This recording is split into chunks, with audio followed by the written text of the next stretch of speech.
প্রতিশ্রুতি দিদি। এখন উনি প্রতিশ্রুতি দিদি হয়েছেন। ইলেকশনের আগে সব রকমের প্রতিশ্রুতি দিচ্ছেন সবাইকে। যে পার্টি ছেড়ে এমপি চলে যায়, এমএলএ চলে যায়, মন্ত্রী চলে যায়, সেই পার্টির আছেটা কি? এক মাসের পরে আর পার্টি বলে কিছু থাকবে না। বিজেপিতে মিহির গোস্বামীর যোগদান প্রসঙ্গে দিলীপ ঘোষ বলেন, সবে তো শুরু হয়েছে, মাস খানেকের মধ্যে আর কি কি ঘটতে থাকে সেটাই এখন দেখার। হত্যা করবেন কি করবেন এটা ওদের পার্টির ব্যাপার। এখন উনি টিএমসিতেই আছেন, দেখা যাক আগামী দিনে কি হয়। প্রতিশ্রুতি দিদি, এখন উনি প্রতিশ্রুতি দিদি হয়েছেন। ইলেকশনের আগে সব প্রতিশ্রুতি দিচ্ছেন সবাইকে।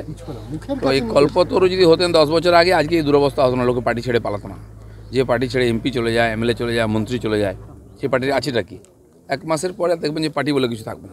গতকাল মিহির গোস্বামী জয়েন করলো দিল্লিতে, শুরু হয়েছে, আমরা বলছিলাম না অনেকে এমএলএ আছেন, জয়েন করবেন, সবাই শুরু হয়েছে। আপনি দেখুন এমএলএ এমপি অনেকেই আছেন, মাঝখানেকের মধ্যে আরও অনেক কিছু ঘটনা ঘটবে। আর গতকাল শুভেন্দু অধিকারী রাজ্যের মন্ত্রিসভা থেকে পদত্যাগ করার পর দেখলাম আমরা তড়িঘড়ি কালীঘাটে একটা উচ্চ পর্যায়ের বৈঠকে বসে গেল তৃণমূল নেতৃত্ব।